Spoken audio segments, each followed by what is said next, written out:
Welcome to the Sports Scouting Report podcast with Lee Burkeen. 3, 2, 1. Hi, everyone. You're listening to the Sports Scouting Report. I'm your host, Lee Burkeen, and we have a great guest today. My co-pilot, my co-host today is the head football coach at one of the top junior colleges in Mississippi, East Central Community College, Ken Karcher. Ken, thanks for joining us, man. Well, thanks for having me, Lee. I appreciate the opportunity to be on with you today. I want to introduce Ken Karcher, tell you a little bit about him. He's been the head football coach at East Central Junior College in Mississippi since 2013. Coach, time has flown. 2013. And he was at Liberty University from 2000 to 2005. We'll talk about them later. They're having a great year right now. And his background, Coach Karcher, I don't know if I ever told Coach this. I view him as a friend in the coaching world, but I actually followed Coach's recruiting as a kid when he came out of Pennsylvania. Coach, you were a pretty highly recruited quarterback. You had signed with Notre Dame. And then you ended up finishing your career at Tulane, where you had a very good career for Tulane. And a lot of people don't know this, and I didn't even know it, but you were with the Denver Broncos in 1986, and you were a backup for John Elway in the Super Bowl. And in an additional season, you played in 88 and also for the Saints in 87. I didn't know that. Yeah, I had a quick cup of coffee in the NFL and was a cheerleader for Elway for a couple of years. Other than that, that's about the extent of it. But I appreciate that nice plug there, Lee. Yeah, and to your coaching background is very impressive, Coach. You were with Johnny Majors, the late Johnny Majors, at the University of Pittsburgh, your hometown of Pittsburgh. You were also with Galen Hall in the World League with the Ren Fire in Germany. And, you were at some other places. But tell everybody, Coach, what it's been like to be a head coach now for, I don't know, most of your life since college football, right? Since you finished at Tulane. Well, it's getting close to being half and half. I've spent a good portion of my coaching career as an offensive coordinator and QB coach, which has been my forte. And then I'm getting close, as you said, to almost having the same amount of years as a head coach. I had 6 at Liberty, and I'm going into just finishing up my 8th, I should say, here at East Central. So I've enjoyed my coaching career to this point. As all coaches would tell you, there's been some really high highs. I've been in a championship with the Ryan Fire over in NFL Europe a couple times, and I've been at the bottom of the rung a couple times too. So I think if you coach long enough, you're going to have all those experiences. But it's been fun being a head coach. Obviously, you get to set what you want the course to be for your program, the type of people you want to be involved in, and I've been thankful to have the opportunity to meet someone like yourself that's helped our program greatly. Yeah, talk about, Coach, the relationship. I mean, we've built a relationship in the last decade for recruiting, and I met you through John Booty. John Booty, who's the father of Josh Booty, former All-American quarterback from Evangel Christian, and I know that we can't talk about recruits today because of NCAA rules, but we can talk about recruiting, but not recruits' names. But, I know that we talk all the time off the air about your needs and junior college needs and what you need every year. And tell everybody, Coach, and we're going to get more in depth about your team because y'all did play this year. A lot of people don't know that, but you're limited on scholarships. And one thing that I've learned over the last 20 years is that junior colleges in the Mississippi League, not talking for California or Kansas and these other leagues in Texas, when y'all only have a limited amount of out-of-state scholarships, these guys have to be really D1. They have to be impact guys. And then if you take any 1AA guys, they're probably your in-state guys. But tell everybody, Coach, that your total scholarships is small. I mean, it's under what a 1AA college team would be. Yes, they are. I mean, we get about 23 in-state scholarships for our 45 Mississippi kids, and then we get about 6.5 scholarships that we spread out over our 10 out-of-state players that we're allowed to have. And so we have to be very choosy. I'll give you a most recent example. The starting running back for the Washington Redskins played for us in 2016 and 17. He was out of Georgia, didn't have hardly any offers. He had us and one other, I think, junior college.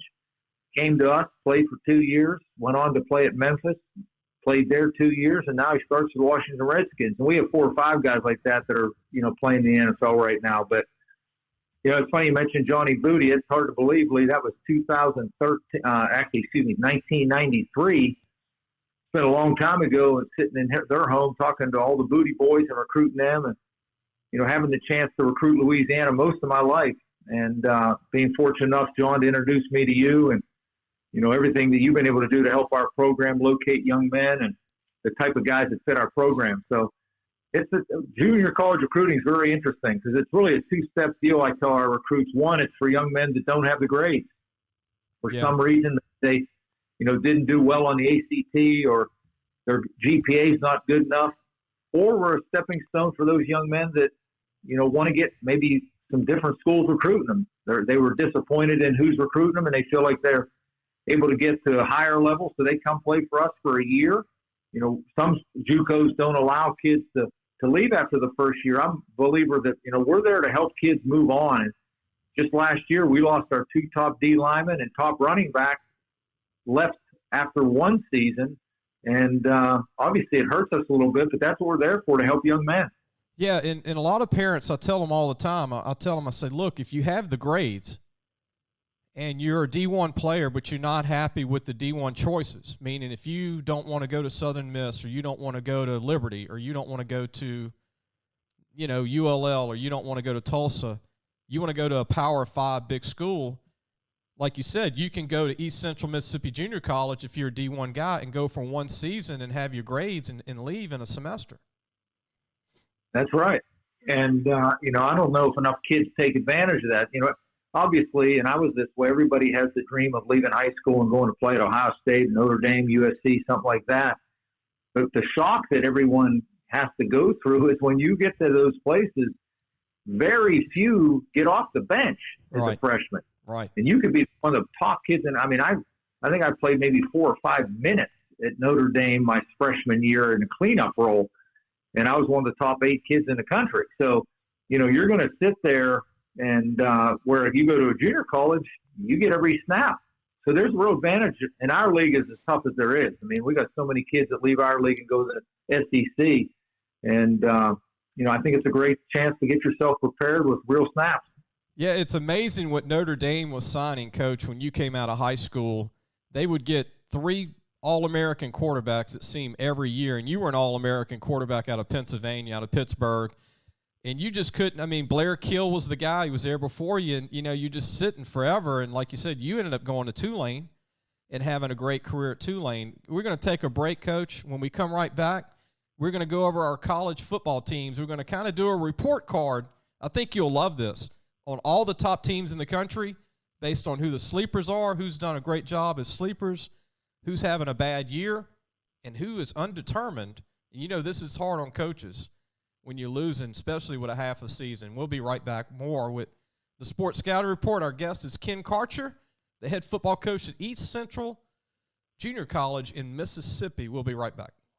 Listen, whatever you're driving right now, Tommy Harvey wants it. Bring it in to Harvey Subaru, Lexus of Shreveport, Bossier City, or John Harvey Toyota. They're paying big bucks for all trades right now. They'll cut you a check right there. Tell them Lee sent you. Welcome back. You listen to the Sports Scouting Report. I'm your host, Lee Burkeen, and our guest, I'm honored, is a friend of mine, the head football coach at East Central Community College, Junior College in Mississippi, Ken Karcher. Ken's been there since 2013, and he's done a wonderful job there. And, Coach, tell everybody before we start talking about colleges what your record was this year. And Mississippi teams played. A lot of junior colleges didn't play this year. Well, our record was 2-3. We had a 6-game schedule, and our team was very fortunate because we went from when we started back in August in training camp and all the way up until the night before our 6th contest we didn't have any issues with the virus, and our kids did a great job, and so did our administration, of trying to make it a real safe environment. And then the night before our last game, we had 2 young men come down with it, nothing serious, but they did get tested positive. And our last opponent didn't feel comfortable with that, which turned out being a good decision, I think, for both parties, because over the next 4 or 5 days after that, we had about 10 to 12 kids that come down with the virus and 2 coaches. So everyone is on the mends. I think everyone's out of protocol now, but we ended up missing the last game. So we only got 5 games in, and we ended up being 2-3 on the season. I thought our team did some good things, and there were some things we didn't do very well. But I know you know this, Lee. Motto I have in our program, we have a strong mission, and we believe we win every day in our program. And I've been there, as I said, 8 years, and we've been ranked 10th in the nation, and we've been 1-8 over the 8 years. Yeah. So, as I try to tell our young men, if you come to East Central, we're going to try to win a championship, but we're also building men, and we're going to teach you how to win every day in what you do. Coach, I'm going to go ahead and start talking college football, and you enjoy this. I mean, you're a coach. You know a lot of the coaches at the teams we're going to talk about. You know a lot of these guys, and you'll tell the public, if you're in coaching for 30 years, you basically know most of the coaches in college football or worked with a lot of these guys, and I know a few of them as well. But first thing, I want to talk about LSU. LSU had the greatest season maybe in the history of college football in 2019, and you can just watch Monday Night Football and tell why, with Justin Jefferson having 130 yards, and he was the second best receiver on the team behind Jamar Chase last year. And their third receiver is Terrace Marshall, who's back. All 3 of those guys could be a first-round picks. And then you had Burrow in Cincinnati, the Heisman Trophy winner, and Clyde Edwards-Helaire, tearing it up in the Kansas City Chiefs. And we can go on and on and on. But this year is a whole different story for LSU. 2-3. They play Arkansas in Arkansas, Coach, this week. Arkansas is really improved. They're going to be one of the teams I'll talk about that have really done a phenomenal job under their head coach. What is your message to the listeners in Louisiana? Because college coaches, college fans, they forget really quick about the success that just happened. Like you said, you can be 10-0 one year and then 0-10 the next. But being a college coach, what would you say to the fans for Ed Orgeron and what they're going through, and through this COVID and not having, they're just having a tough time right now in defense and just a tough time getting it going with the quarterbacks out. What would you say as a college coach to the LSU fans? Well, they're not going to want to hear this, but you have to have patience.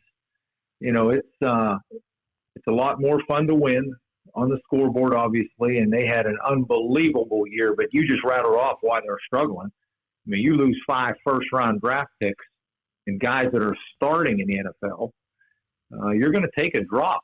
That's just the way it is. And, there's a lot of teams out there would love to have that 1 year that they had. So there's no easy remedy. It's going to be, take time to rebuild after losing 5 first-round draft picks, even though the guys behind them are still at LSU and they're good football players. They're just not that good. So I would say, it's a tough year. It's taxing on everyone for all kind of reasons. But you got to be realistic. What they lost from that team last year was unbelievable. Yeah, and then throw in Grant Delpit, who's out for the year with the Cleveland Browns, and Phillips, the linebacker that went in the 3rd round, and Chasson, who went in the 1st round to the Jacksonville Jaguars, who's doing a good job there, and we can just go on and on. They've got over 15 rookies in the league. 15. That's an incredible amount for one year. Coach, speaking of Louisiana colleges, we always do this every week, but we're going to recap the games in Louisiana, and we're going to start with your old college, Tulane. Tulane beat Army, who's 6-2, by the way. Army's got a good record, a good team. And Tulane wins this 38-12, Coach, and they're doing it with a true freshman quarterback from Florida who's doing a great job for Tulane. And, Michael Pratt's his name. Michael's about 6'2", about 185. And what do you think of the coaches at Tulane and what they're doing this year? They're 5-4. They have a chance to finish 6-4 and go to a bowl game. Well, I know Coach Fritz a little bit. I've met him a couple of times, but I know their offensive coordinator, Will Hall, very well. He's a Mississippi guy, and They obviously are doing a good job. I haven't had much chance to watch them this year, but from what you told me record-wise and knowing the history of Tulane, and I think that, to be 6-2, that's a heck of a job they're doing down there.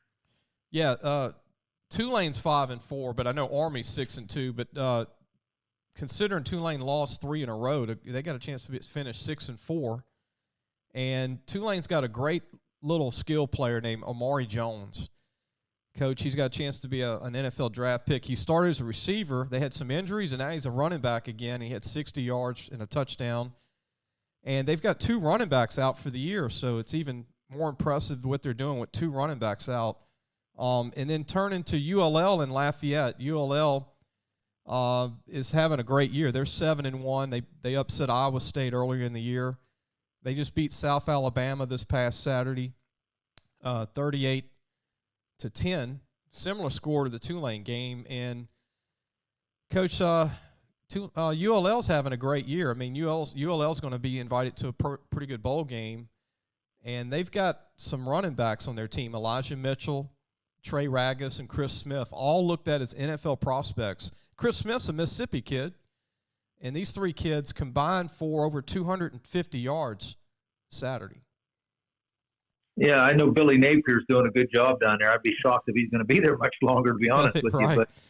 But he's done a nice job down there, and ULL's a tough place to have a consistent winning program, and I think that he's got them on a roll the last couple of years, and this is a special year. So, yeah, they've done a nice job and should have a great bowl opportunity. Coach, we're going to take another break. When we come back, I want to get your thoughts, and I'm going to share this to our listeners and get your thoughts to the listeners. But we're going to talk about the colleges, the surprise teams in college football this year, the teams that are having tough years, and the teams that are kind of up in the air because they haven't played enough games to really see what's going to happen. And then later in the show, we're going to talk more about your team and some of your guys that need to sign, and you can promote your guys because I know you got some guys that are going to need to sign scholarships, and we want to get their names out that are done with their eligibility for you. And then we're going to talk more about your program. And at the end, we're going to talk about quarterbacks. I'm going to give out my 12 quarterbacks that I grew up liking as a kid, as a teenager, and see what you think when you were growing up. We're probably going to have different quarterbacks because we grew up at different eras, but we might have some of the same. But we're going to take a break and be right back. Looking for a used car? Harvey Autos has 3 dealerships, which means 3 times the used vehicles. They've got everything from fuel-efficient compacts to luxury models, even hybrids, and certified pre-owned with a warranty. Check out John Harvey Toyota, Harvey Subaru, or Lexus of Shreveport, Bossier City. Welcome back to the Sports Scouting Report. I'm your host, Lee Burkeen, and our guest is Ken Karcher, the head football coach at East Central Community College. I call it East Central Junior College in Mississippi. Coach, tell everybody that's not from Mississippi, where in Mississippi is East Central so people will know if they ever want to go to a game?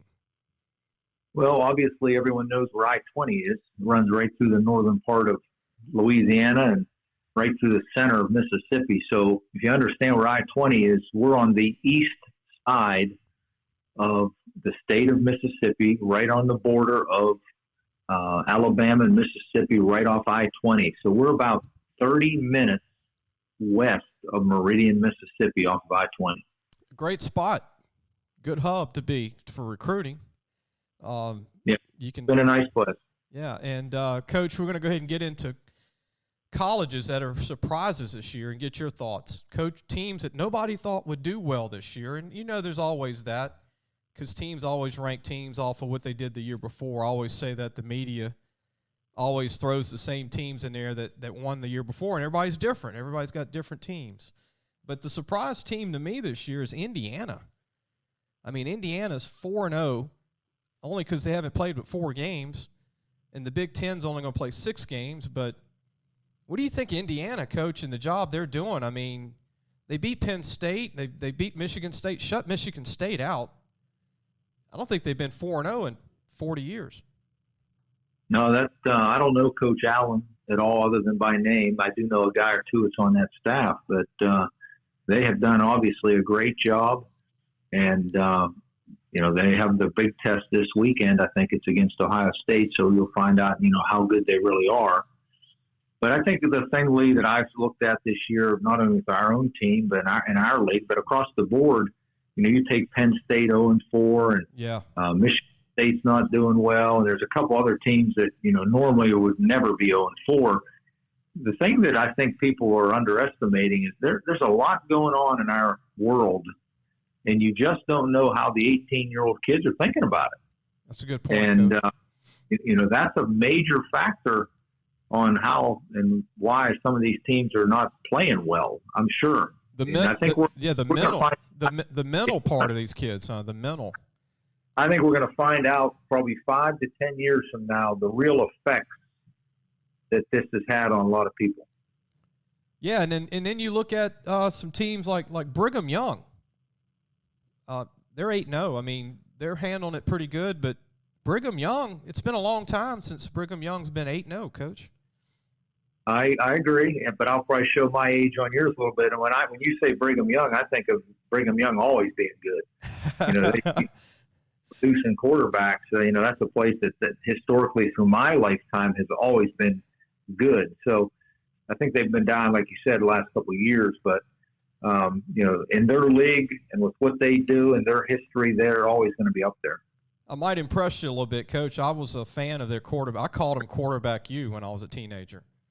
And Jim McMahon was one of my favorite quarterbacks for college, and Steve Young. And it always seemed like, and Detmer, it seems like they always had a great quarterback, like you said. It's just been the last decade, I guess, that they've been kind of not doing well. And in Alabama, what's new? They're 6-0. How does Saban do it, Coach? No defections, no opt-outs. I don't know how he does it, but I think that's the guy. And I've known Nick for a long time. He sat in my home in 1981, recruited me for Ohio State. But my youngest son's worked for him, and it's amazing because he's dealing with the same 18-year-old kids everybody else is. He's dealing with all the same issues, and he is able to year in and year out keep them up on top. So he's done some things different than everyone else. That's for sure. Cincinnati quietly is 7-0, Coach. Cincinnati's 7-0, and that's a big deal for Cincinnati. They got a good program, though, huh, at Cincinnati? Yeah, historically they have. Luke Fickell's done well, but if you go back to Butch Johnson and many others that have been there, they've always won. But this year, again, has been a real special year for them, and, I'm sure they're going to get a good bowl opportunity as well. The biggest – I don't consider it a surprise to me, but it might be to the public. But Notre Dame, speaking of Cincinnati former head coaches, Notre Dame is 8-0, Coach. Notre Dame looks like a team that could win the national championship when you watch them, that big offensive line they have. Their quarterback is phenomenal. They got great backs. Their defense is really, really attack style. They've got a lot of talent on that team, a lot of good tight ends and receivers. What do you think of Notre Dame? I mean, they actually, I think, could beat an Alabama or a Clemson. They already beat Clemson once. Well, I think that they'll definitely be in the mix because of what you just said. To compete with the Alabamas of the world, I think the big offensive linemen will be a key element in competing against the defense of Alabama. So I think they'll be in the mix, that's for sure.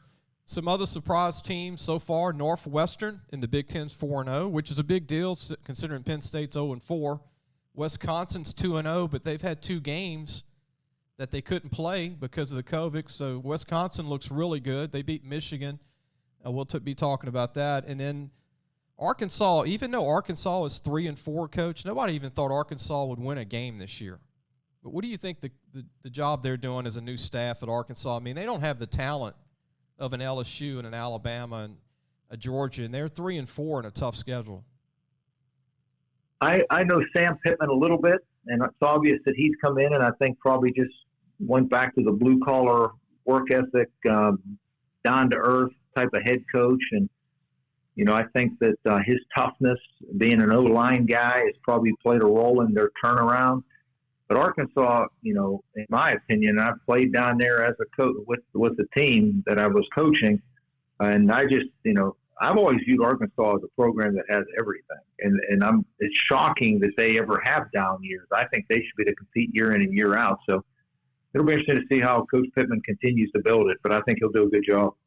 It's going to be tough for LSU to beat Arkansas at Arkansas Saturday. I really believe that, and it's probably the only winnable game left for LSU with Ole Miss left and, Alabama's left and Florida's left and A&M. Those are just – and speaking of A&M, Coach, they're 5-1. Jimbo Fisher was taking a lot of heat for losing Alabama, and then he beat Florida. And it's amazing. All the heat goes away after beating Florida, right? It's crazy how that works.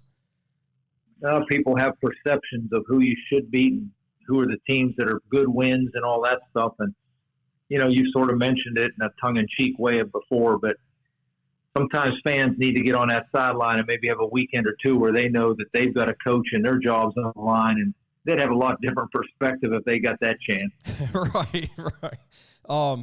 Here's some teams that are kind of – we don't know how they're going to do because they haven't played enough games. Washington's 1-0. They've had a game they couldn't play. Oregon's 2-0. USC is 2-0. They've won a couple of close games. Colorado is 2-0. Arizona 0-1. UCLA 1-1.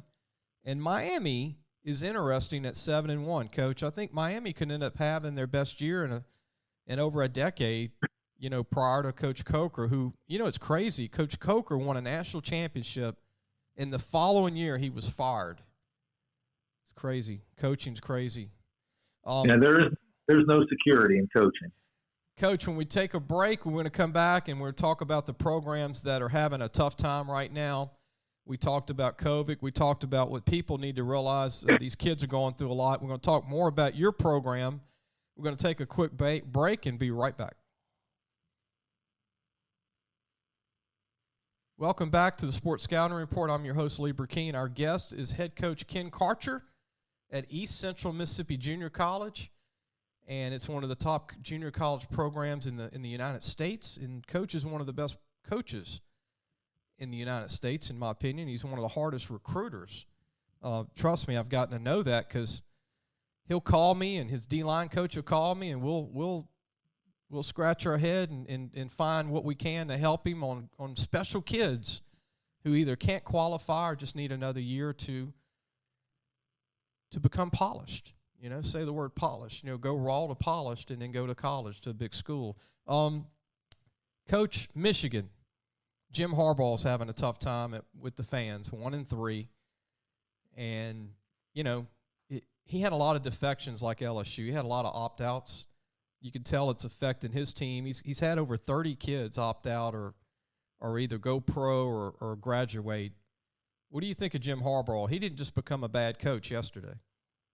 No, Jim's a great coach, and he could probably name any job he wants tomorrow if he wanted to leave Michigan, both in the NFL and college. You don't lose, being one place you're a great coach, next day you're a bad coach. I think you just said it. I mean, I didn't realize there was that many. You have 30 changes in your organization, and that's, again, what people don't realize. That they don't view football programs as major corporations. Yeah. That's what it is. You take any corporation and you take 30 people out of it, first of all, you have a chemistry issue before you can even think of it. Yeah. And so, I don't worry about Jim Harbaugh. I do think his time at Michigan's probably up both. He'll probably decide that before they will, but that is definitely a head scratcher, other than the 30 guys opting out, because he's a great coach at his school. Michigan should always be able to get great players. So I don't know what's going on other than what you just stated. You know what Michigan and LSU have in common, Coach? What's that? Over 65 players didn't come back between the two schools.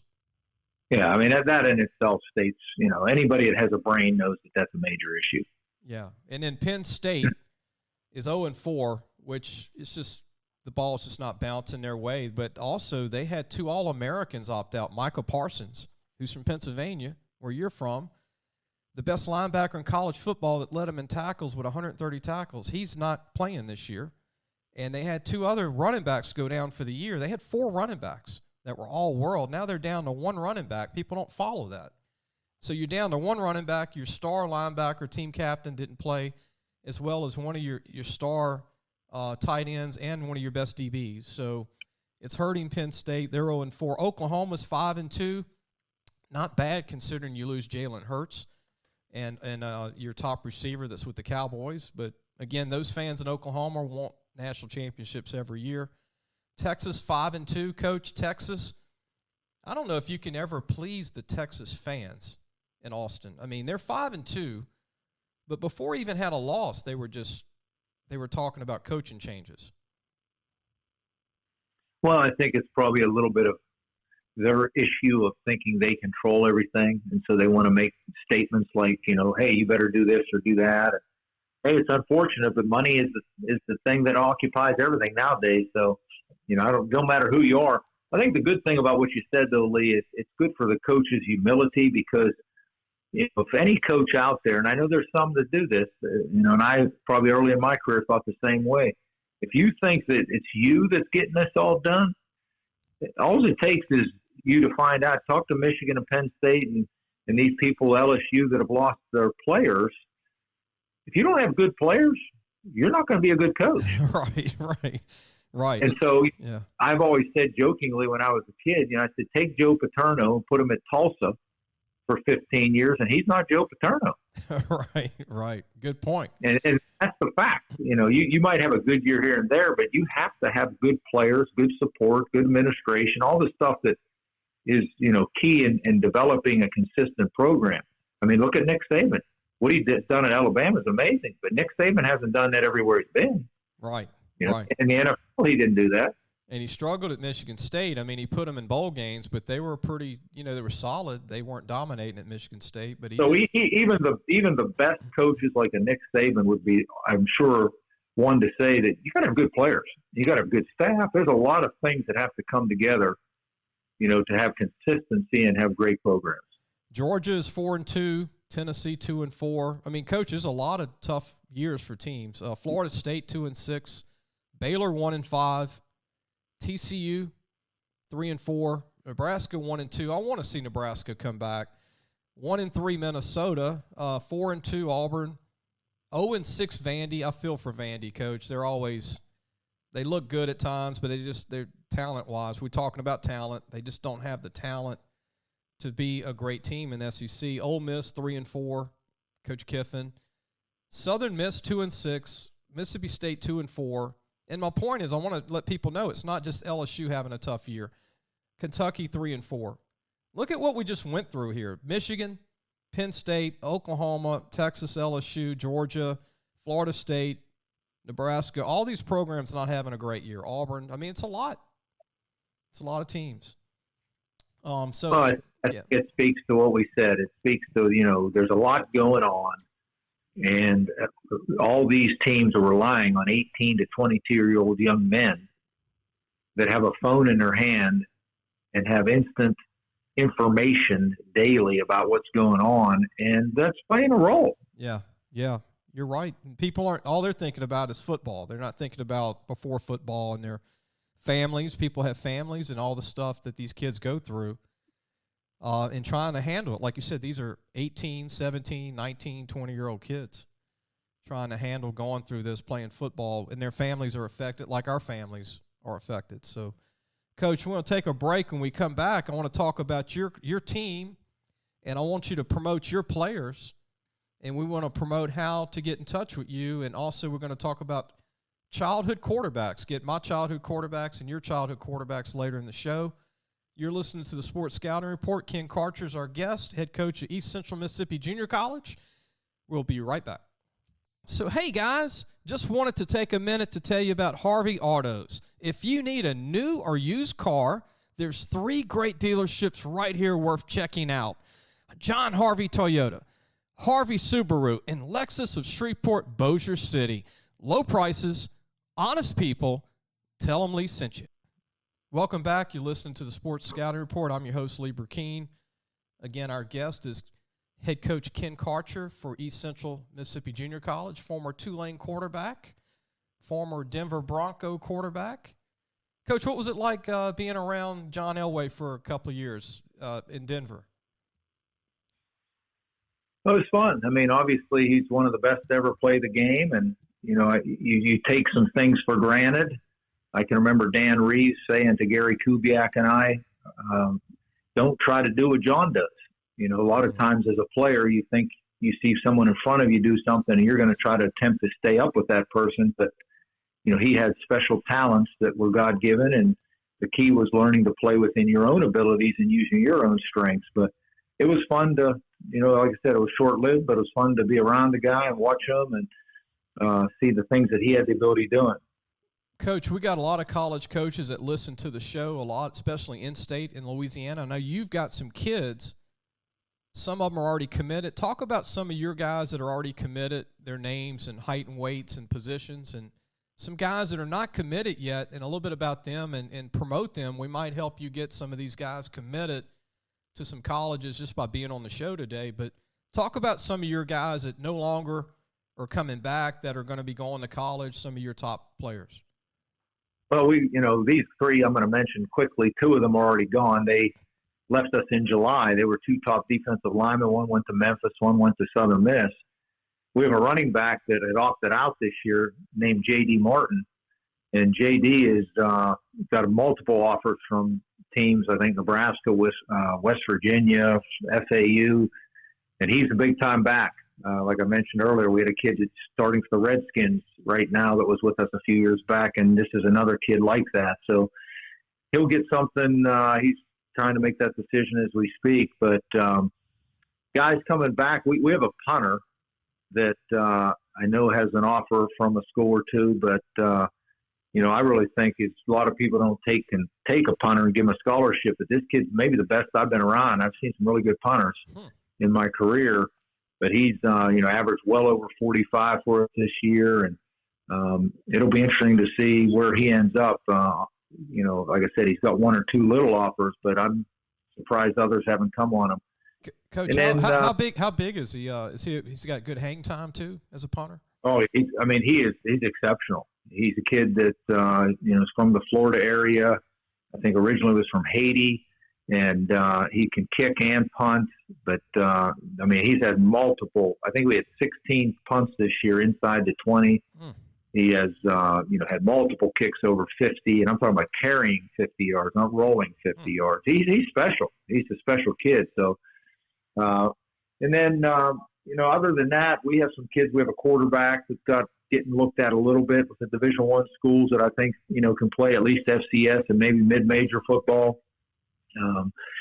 And then we have a couple kids that still are going to have to come back and are choosing to come back. We got a big offensive tackle that everybody loves, but he's going to have to come back probably. Thank God we got another year just because some more grade stuff. We have a corner that also is probably going to come back for another year because of some grade stuff. So we have our usual 4 or 5 guys that are going to be probably Division I guys. For what level that changes, every once in a while we'll have SEC, but we're usually Power 5. We have 4 or 5 Power 5 guys, and we have a bunch of kids that end up going FCS. That's been sort of our forte at our team. We try to get kids that are high character, tough, hard-nosed qualifiers out of high school. In many cases, we'll probably have close to half our team are already high school qualifiers that choose to come here for another, stepping stone opportunity. Coach, the offensive lineman you were talking about that could be special, the one that's coming back that needs to get his grades right a little bit more. Tell everybody about his size and what potential he could have if he comes back and has another great year for you. Well, he's all of 6'4", and again, I always undershoot my guys, but he's 6'4", 275. But the key to him is he can run like a tight end. And, he's, like I said, he's got multiple Division I offers, but it's going to be an issue of his grades of when he can get out. He's probably not going to get out till May, and that might even be a stretch. So talking to him the other day, he's going to probably stay another year with us unless he can get everything done academically. I'm glad you're getting him back. Yeah, I think he can play. I'm not sure he's an SEC player. He might be lower SEC, but he's definitely Power 5. Yeah, if you can run like a tight end, they're going to find a home for you somewhere. Yeah, he is athletic, that's for sure. And, Coach, tell everybody, because we have a lot of parents that listen in Louisiana, most of the parents in the state, actually, which is good for you. That's why I wanted you to come on, and because you have needs right now that you're recruiting. We can't talk about recruits, but we can talk about recruiting. But talk about the positions that you're looking for right now on your team to fill, to sign right now for your team for next year. Because if a parent's listening and their kid's a D1 player, and obviously they have to send you the film, You'll probably even call me and ask me about them in Louisiana, but tell them about the positions that you're looking at right now, because, you know, your phone might start ringing, you might start getting some film, and we'll tell everybody where they can email the film too. But tell everybody the positions that you're looking for more right now. Well, I think, first of all, Lee, you mentioned parents. You know, most parents that hear about our program and know what we stand for, we do well recruiting parents. Now, we got to get the kids to come, but, you know, we'll never turn away a good football player. Again, we're under the limit of 10. We can only have 10 out-of-staters, but every year we look for defensive linemen. That's the premium in our league. Usually the team that has the best defensive line is usually the team that competes for the championship. So we look for defensive linemen every year. And then we're on offense. We're always going to consider a quarterback if we can find an out-of-state quarterback that fits. I like to sometimes take an in-stater and save that out-of-state spot, but I've done both. We always look for a big-time running back. We've always, as I said, we have one with the Redskins. One's getting ready to sign big-time again. So we are looking for a big-time running back, and we always look for at least a big-time receiver. This year we played with 2 out-of-state tight ends, but usually it's on offense, it's quarterback, but it's receiver and running back for sure. And then we're going to take a hard, long look at linemen this year, offensive linemen. Like I said, we have one, but we're going to consider maybe taking more than one out-of-state offensive lineman this year. Smart, hard, tough-nosed, tough kid, you know, high character. And then we'll consider defensive backs, corners specifically. So usually it's D-line priority, and then it would be receiver and running back, and then we consider corners, and we're going to take a hard, long look at offensive line this year. We took the punter 2 years ago just because he was exceptional. We usually don't sign a state punter. Yeah, and I want people to realize this. If you're listening to the show, we've got Ken Karcher on, the head football coach at East Central Mississippi Junior College. I want to kind of just paint this picture in the parents in their mind. The Mississippi Junior College League, imagine Conference USA. Imagine the talent level, size-wise and speed-wise. This is a talent level league. The teams in Mississippi have size and speed. They look like SEC smaller teams too. Coach, did I kind of portray that right? Because it's not a league where you just show up and you can be just anybody and play in it. No, that's what even players, when they come in here as freshmen, they think they're coming to maybe a rinky-dink little league, and they all of a sudden get on the field and they're like, whoa. Right. And our 2 offensive tackles this year, like I told you, one of them who's really good is 6'4", 275-ish, and the right tackle, he's a good 6'5", 310.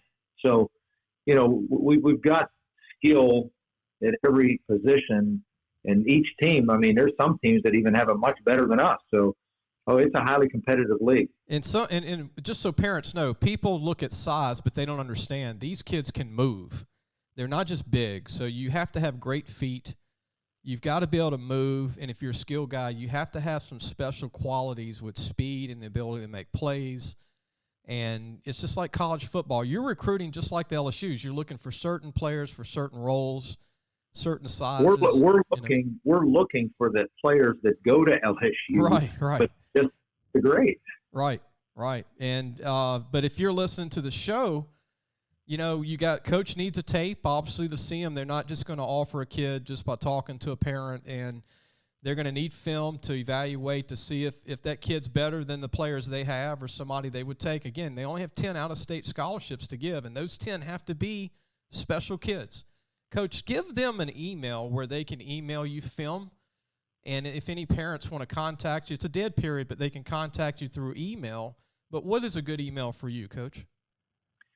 You can send it to my email, which is K Karcher, which is Karcher at ECCC.edu. So K Karcher at E with 3 C's.edu. And in a normal world, if we didn't have the COVID, tell everybody what a normal season, schedule-wise, game-wise, amount-wise, would be for the Mississippi Junior College League. Well, we usually bring our players in the month of July. They come in, get a month of summer school under the belt because, remember, the Division I schools want these young men to get out after their sophomore season. They want them in their program in January. So to do that, They take summer school classes prior to the fall freshman year. Then we usually start the last Thursday in August. We play on Thursday nights, so there are no conflicts with the other college games and high school games. That makes it nice for parents. And then we'll play a 9-game schedule. This year it was 6, but a 9-game schedule with a playoff game for each. To 2 playoff games, basically, one semifinal and then the final for the championship. And then there's usually 3 or 4 or 5 teams that go to bowl games in our league. Our league usually has a team competing for the state national championship. East Mississippi's done it multiple years. Gulf Coast did it last year. And so, we're always going to be there competing with people. It's incredible how much talent and coaching's in this league with Hines and, Kahoma, Hines, and your school, East Central, and with Gulf Coast, like you mentioned, so much talent. Every team is just loaded with talent and speed and size. And, Coach, what do you think of the Mississippi schools like Mississippi State? What do you think the job Coach is doing this year, being that you're in Mississippi? And if you had a chance to talk to the Mississippi State coaches. Well, I have a couple ties there. First of all, I've had 2 daughters graduate from Mississippi State, so I got a little bit of financial backing in there too. I don't know Mike Leach at all. Obviously, he's a great football coach. I think he's struggling a little bit right now with reasons like everybody else, but also, again, Mississippi State's a different place now, and so, whether or not he's the right fit with what they do offensively, time will tell. It'll be interesting, but he's a good football coach, and obviously he's got a pretty unique sense of humor. And then up at Ole Miss, my son works at Ole Miss. He's assistant director of recruiting personnel, and he's been there with the 2 staffs. He kept on with Coach Kiffin. And they've done a really good job, it appears, probably a little bit better on offense than defense. But both Ole Miss and Mississippi State are in somewhat of rebuilds, I think. Yeah, and then obviously they're recruiting your school too, Mississippi State and Ole Miss, and obviously Southern Miss. What do you think of Deion Sanders being a new coach at Jackson State? That'll be interesting. We'll see what old Deion does. It's all looking great right now. See what happens once they hit the field. Hadn't played a game yet. No, to see. Is he recruiting your school yet, Coach, Jackson State? No, he hasn't, but I'm waiting for the entourage to come. Yeah, you would figure he would be signing a few of your players before it's over for Jackson State. It's going to be interesting to see what he does in the state of Mississippi in high school because he's trying to go after some of the high-profile players to come. He did get his son to commit to him, who's a top quarterback, which that's going to happen if you can get if your son doesn't commit to the dad. That's kind of tough, right, Coach? That's not a good sign. Yeah. Coach, we're going to take a break. We got 1 segment left. When we come back, I want to get your thoughts, and I'm going to share mine with our listeners. Favorite quarterbacks growing up as a kid, teenager, and I'll let you share with everybody your top 10 or 12, and I'm going to give mine out when we come back. You're listening to the Sports Scouting Report. I'm Lee Burkeen. Our guest is head coach from East Central Mississippi Junior College, Ken Karcher. We'll be right back. Looking for a used car? Harvey Autos has 3 dealerships, which means 3 times the used vehicles. They've got everything from fuel-efficient compacts to luxury models, even hybrids, and certified pre-owned with a warranty. Check out John Harvey Toyota, Harvey Subaru, or Lexus of Shreveport, Bossier City. Welcome back. You're listening to the Sports Scouting Report with Lee Burkeen. I'm your host, and our guest is Ken Karcher, the head football coach at East Central Mississippi Junior College, former Tulane quarterback, former Notre Dame. Coach, before we give out this quarterback list, you signed with Notre Dame out of high school. You were one of the top recruits coming out of Pennsylvania back in the day. You were a big deal coming out in the country. This is not included in this list, but did you have a favorite Notre Dame quarterback growing up? Joe Montana. There you go. Joe's from our area in Pennsylvania. Has got a lot of quarterbacks. And I would have said that, Joe was older than I was, not like I was a young kid, but I would say he was the guy at Notre Dame that I probably would have said I looked up to. And then, obviously I followed him on to the 49ers. Yeah, Coach, I've got an interesting list. And speaking of Brigham Young, I've got two Brigham Young quarterbacks on my favorite quarterbacks of all time, two BYU guys. But I'm going to do them in order. My favorite quarterbacks, and then I'm going to give you a chance to give yours this is growing up as a kid, not as an adult, but as a kid. Let's say teenager down. My favorite quarterback growing up was Terry Bradshaw with the Pittsburgh Steelers, played at Louisiana Tech. I was a big Steelers fan. I still am a big Steelers fan. My second favorite quarterback, because he's from Louisiana, Bert Jones. You know who Bert Jones is. Played for the Colts, Baltimore Colts. Didn't have the career that we thought he would have because he wasn't on a good team, and he finished with the Rams. He was able to finish with the Rams, and kind of like Joe Namath did there. And my third favorite was Dan Marino. Speaking of Pennsylvania guys, Dan Marino. I used to enjoy Dan when he was at Pittsburgh. Now, Coach, you went to Pittsburgh after Dan, right, with Johnny? Yeah, I'll tell you an interesting story about Dan Marino. Danny and I played against each other. Dan was a senior, and I was a sophomore, and I was the only guy to beat Danny in high school. Come on. Nope. And he don't like to lose. His senior year, my sophomore year, we beat him at our high school. So, but Danny's, I've known Dan for a long time. Number 4 would be Joe Montana for me. Speaking of Pennsylvania guys, Joe Montana was my fifth. Warren Moon. How could you not like Warren Moon in the CFL? And then the Oilers, Houston Oilers. It was a great quarterback. Number 6 for me would be Art Schlichter, Coach, for Ohio State. Art Schlichter showed me around on my visit to Ohio State. Are you kidding me? No, he was my host. This is getting smaller, Coach, as I name quarterbacks. You know that, huh? The world. 7, Dan Fouts. You know, people under 40 might not remember Dan Fouts, but wasn't he one of the greatest with the Chargers? He never won a Super Bowl, but, man, he was an incredible quarterback. He sure was. He backed out from the center all the time. Here's a surprise. Number 8, Jim Plunkett. I was a big Jim Plunkett fan because I thought what he did in Oakland was incredible when he couldn't do well in New England. He was the first pick of the draft. Jim, the biggest quarterback, probably had the biggest quarterback head I've ever seen in my life for a quarterback. Number 9, Steve Young, Brigham Young. And number 10, Jim McMahon. Both from Brigham Young University. Steve Young, obviously, with the 49ers. And obviously, I was a fan of John Elway and Doug Williams and also Brian Sipe, believe it or not, the Cleveland Browns. But, Coach, who are some of your favorite quarterbacks that when you were growing up? Before I tell you that, because I only have one, but it's amazing you didn't mention Archie Manning. Oh, yeah. I mean, I was a favorite fan, but, you know, growing up, I always felt bad for Archie with the Saints.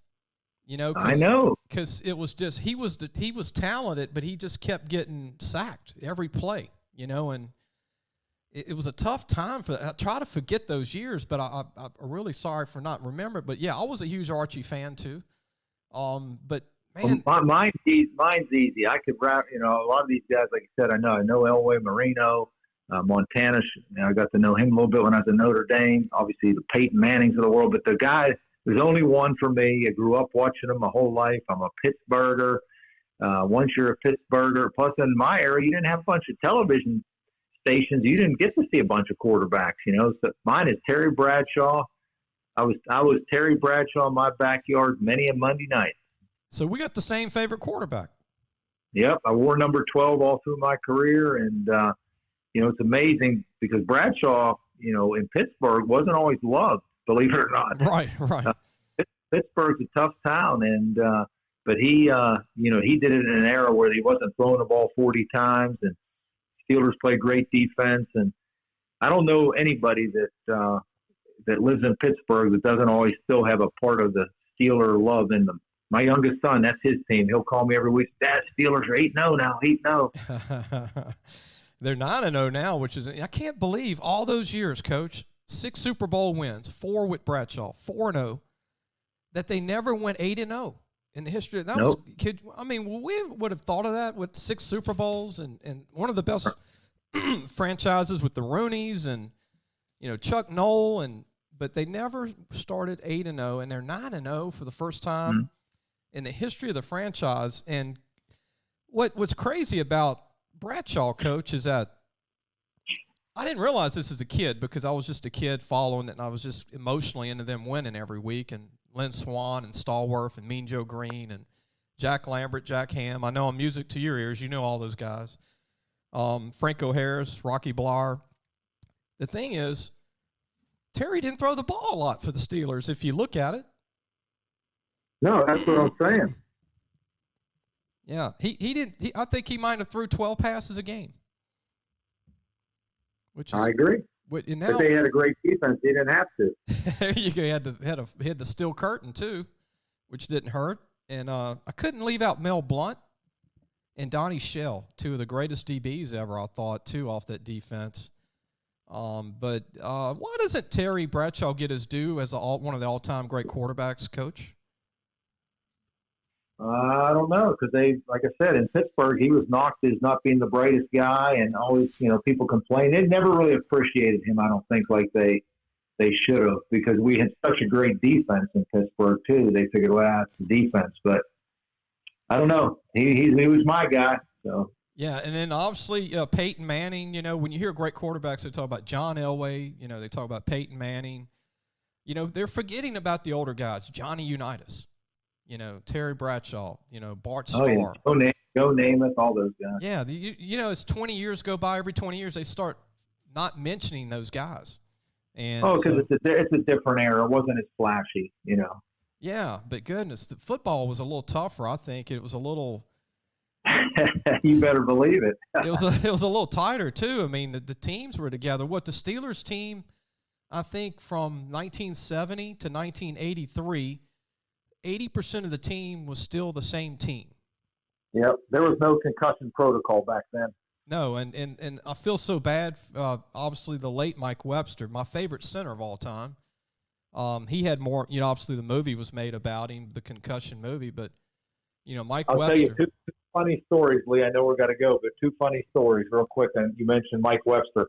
I watched Mike Webster as a little kid. Obviously, I mean, I'm talking little kid. Wow. And in my stint with the Kansas City Chiefs, which was a training camp after the Broncos, I was taking snaps from Mike Webster. Wow. He was like 37, and I was like 21. Wow. Second great story, I remember ninth grade sitting at Pitt Stadium watching Tony Dorsett, was his name back then. Oh, man. And when he was 35 years old and I was 21 in Denver, I was handing the ball off to Anthony Dorsett. Isn't that crazy? Yeah. Both those guys I watched as a little kid, and to be in the huddle looking at them thinking, here they are 35 years old and I'm 21. Crazy. Coach, you grew up in Pittsburgh. Obviously, you had the terrible towels and all that, but you grew up a fan of Mike Webster. What did you tell him when you took a snap from him in Kansas City? I mean, did you say anything to him? Like, both him and Dorsett. I used to always test him, man, guys, I was in my diapers watching you. Now I'm taking That's wild. That's wild. And look, the Steelers have a chance to win a Super Bowl. And Roethlisberger, what do you think of him being, speaking of 37, Roethlisberger's, I think he's either 36 or 37, and he looks like he's about 30 out there competing. Yeah, he's obviously doing well. I really haven't watched him much this year, but he's obviously doing well. So. Before we let Coach go, I want to tell everybody again, he's the head coach at East Central Mississippi Junior College, and he's a wonderful person. He really cares about, the kids in his program, his assistant coaches. He works hard. He's had some opportunities to leave the school and be a coach at other schools. He's stayed, and he's been very loyal since 2013. Got a heck of a resume, and in recruiting, they're looking for a D lineman heavily.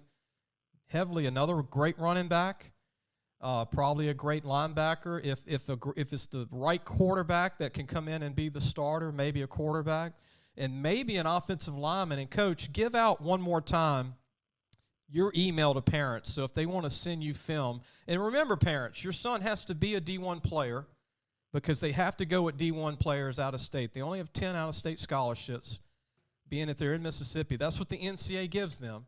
And so these 10 have to be instant starters, basically, for Coach. But, Coach, give out your email to parents one more time. It's KKARCHER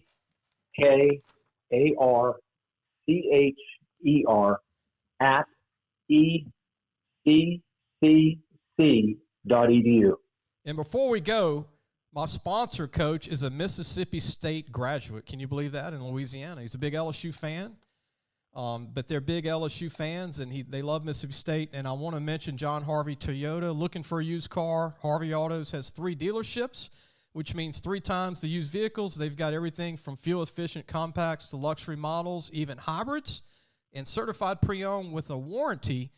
Check out John Harvey Toyota, Harvey Subaru, or Lexus of Shreveport, Bossier City. And Coach Tommy Harvey, who owns the dealership, he's a big Mississippi State fan, and look, having you on, it's going to make him smile, I know, today, being that you're in Mississippi with East Central. And Coach, one final thoughts, anything you want to mention that we didn't cover about your school, about your team?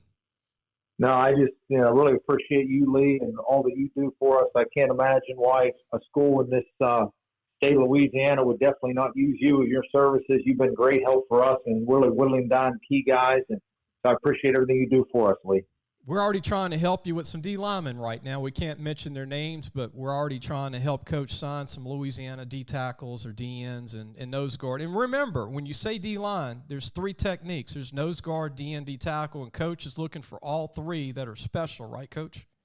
That's right. We'll take good football players, that's for sure. Good people. Especially if you're 6'5", about 330, and run a 4.9 and you play hard. He'll definitely sign those guys all day long if he can get them.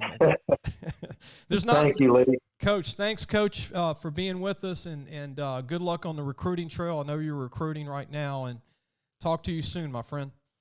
All right, Lee. I'll talk to you later. All right, don't hang up. I'm going to talk to you I want to end the show. Don't hang up yet. I'm going to talk to you off the air. But go to our website, everyone, lafootballmagazine.com. And Friday, Coach, Friday, we have a great show. We're going to go over the top prospects in the state of Louisiana for the second team. We do a first team in our preview magazine. This is going to be for North Louisiana this Friday. Next Friday, we're going to do South Louisiana, offense, defense, and I'm going to go over breaking down every recruit from seeing them play either in person or in full game film this year and last year and the year before, a lot of these kids. Hope everybody enjoyed the show. We'll see you next week.